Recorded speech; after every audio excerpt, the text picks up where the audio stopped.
प्रतिवर्ष आयोडीन अल्पता दिवस कब मनाया जाता है?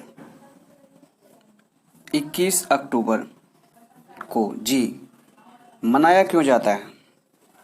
आयोडीन की कमी को दूर करने के लिए मनाया जाता है। भारत के अंदर जो भी नमक है वो आयोडीन युक्त नमक होना चाहिए।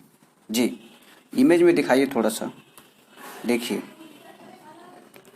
विश्व आयोडीन अल्पता विकार रोकथाम दिवस 21 अक्टूबर को मनाया जाता है, याद रखिएगा। आयोडीन अल्पता दिवस 21 अक्टूबर को मनाया जाता है आयोडीन की कमी को दूर करने के लिए, इतना आपको याद रखना है। नेक्स्ट क्वेश्चन स्टैटिक जीके का दिखाइए जल्दी से। आयोडीन की कमी से कौन सा रोग होता है? घेंगा रोग, जिसको हम गोइटर गलगंड भी कहते हैं। मनुष्य की सबसे बड़ी ग्रंथि कौन सी है? लीवर यकृत, याद रखिएगा। तो आयोडीन की कमी से कौन सा रोग होता है? घेंगा। मनुष्य की सबसे बड़ी ग्रंथि कौन सी है? लीवर, इतना याद रखना है। सबसे बड़ी अंतःस्रावी ग्रंथि कौन सी है? थायराइड ग्रंथि। जी। मिश्रित ग्रंथि किस ग्रंथि को कहा जाता है? याद रखना है, अग्नाशय ग्रंथि को। इसी ग्रंथि को से हार्मोन निकलता है, कौन सा हार्मोन? इंसुलिन हार्मोन, याद रखिएगा। डायबिटीज को रोकने के लिए इंसुलिन हार्मोन मददगार है, ये भी आपको याद होना चाहिए। बीटा कोशिका से अग्नाशय ग्रंथि निकलती है, ये भी आपको याद रखना चाहिए, ठीक है। नेक्स्ट जल्दी से दिखाइए स्लाइड स्टैटिक जीके का प्लीज। तो याद रहेगा ना, आपको याद रखना है, एक दो बार पढ़ेंगे याद हो जाएगा। जैविक घड़ी किस ग्रंथि को कहा जाता है? यानी बायोलॉजिकल जो घड़ी होता है उसको हम पीनियल ग्रंथि कहते हैं, याद रखिएगा। पीयूष ग्रंथि किस ग्रंथि को कहा जाता है? याद रखिएगा, मास्टर ग्रंथि को पीयूष ग्रंथि कहा जाता है। मनुष्य की सबसे छोटी ग्रंथि भी पीनियल ग्रंथि को कहते हैं, याद रखिएगा। तो जैविक घड़ी किस घड़ी को कहा जाता है? पीनियल ग्रंथि को।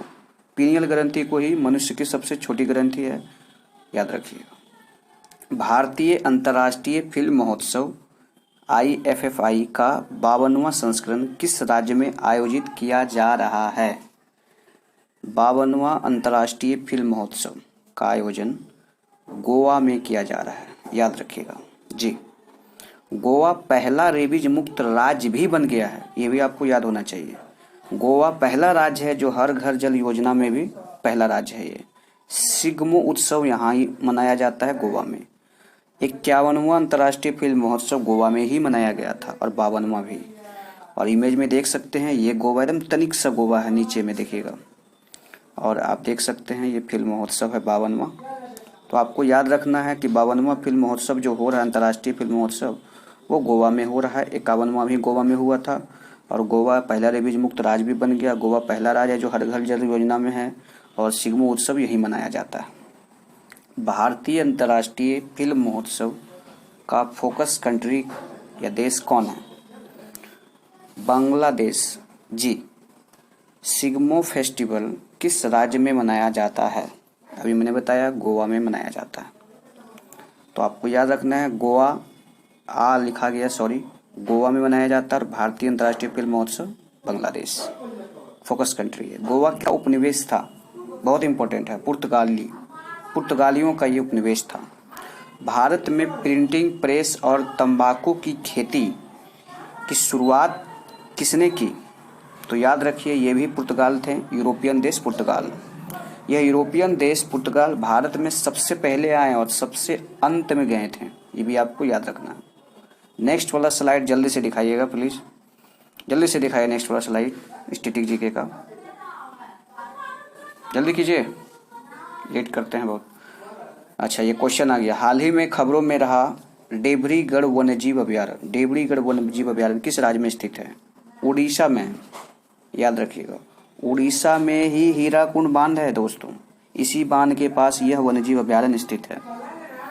हीराकुंड बांध उड़ीसा के संथलपुर में स्थित है, और हीराकुंड बांध महानदी पर है, ये भी आपको याद रखना है।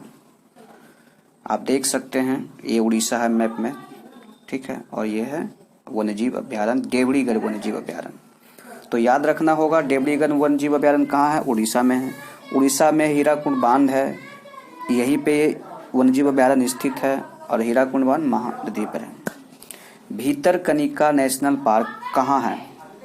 तो याद रखिएगा उड़ीसा में है भीतरकनिका नेशनल पार्क। यही है गहीरमाथा वन्यजीव अभयारण्य जी, उड़ीसा में। गहीरमाथा वन्यजीव अभयारण्य किसके लिए फेमस है? बहुत इंपॉर्टेंट है, ओलिवे रिडले कछुआ के लिए फेमस है जी। ओलिवे रिडले कछुआ के संरक्षण के लिए भारत में कौन सा अभियान चलाया गया? तो याद रखिए ऑपरेशन ओलिविया अभियान जी। नेक्स्ट क्वेश्चन देखिए स्लाइड वाला जल्दी से। तो याद रहेगा भीतरकनिका नेशनल पार्क कहाँ है? उड़ीसा में है और यहीं गहीरमाथा वन्यजीव अभयारण्य भी स्थित है और सिमलीपाल नेशनल पार्क भी यहीं पे है जी। राउरकेला स्टील प्लांट किसकी सहायता से लगाया गया था? जर्मनी की सहायता से लगाया गया जी। राउरकेला कहाँ है? इंपॉर्टेंट बनता है, उड़ीसा में है। नेक्स्ट दिखाइए एशिया पर्यावरण परिवर्तन पुरस्कार किसे दिया गया? तो याद रखिए सुष्मिता लंका को दिया गया है। किस उपलब्धि के लिए इसे दिया गया? याद रखिएगा पेंगोलिन के संरक्षण के लिए, पेंगोलिन के बचाव के लिए इनको दिया। 17वीं लोकसभा में सबसे युवा सांसद कौन है? चंद्रानी मुर्मू जी। चंद्रानी मुर्मू किस सीट से चुनाव लड़ती है? याद रखिएगा क्योंझर सीट, ये उड़ीसा में पड़ता है जी, वहीं से लड़ती है। धानु यात्रा क्या है? रज पर्व प्लस नुआखाई तीर्थ त्योहार है। अब धानु यात्रा का मतलब, धानु यात्रा में भगवान श्री कृष्ण और कंस मामा की कहानी है। नुआखाई मतलब नया चावल है मणिपुर का। रज पर्व धरती माता के 3 दिन का मासिक चक्र से ये संबंधित है। तो याद रखिएगा 17वीं लोकसभा के सबसे युवा सांसद चंद्रानी मुर्मू किस सीट से चुनाव लड़ती है? क्योंझर सीट, उड़ीसा में पड़ता है। धानु यात्रा क्या है? रज पर्व है प्लस नुआखाई तीर्थ त्योहार है। ये धानु यात्रा भगवान श्री कृष्ण और कंस मामा की कहानी है इसमें, और नुआखाई एक नया चावल है मणिपुर का। रज पर्व धरती माता के 3 दिन का मासिक चक्र से संबंधित है। तो आपको वीडियो कैसा लगा आप हमें कमेंट में बताइए और मिलेंगे फिर नेक्स्ट वीडियो में। तब तक के लिए जय हिंद। Thanks for watching.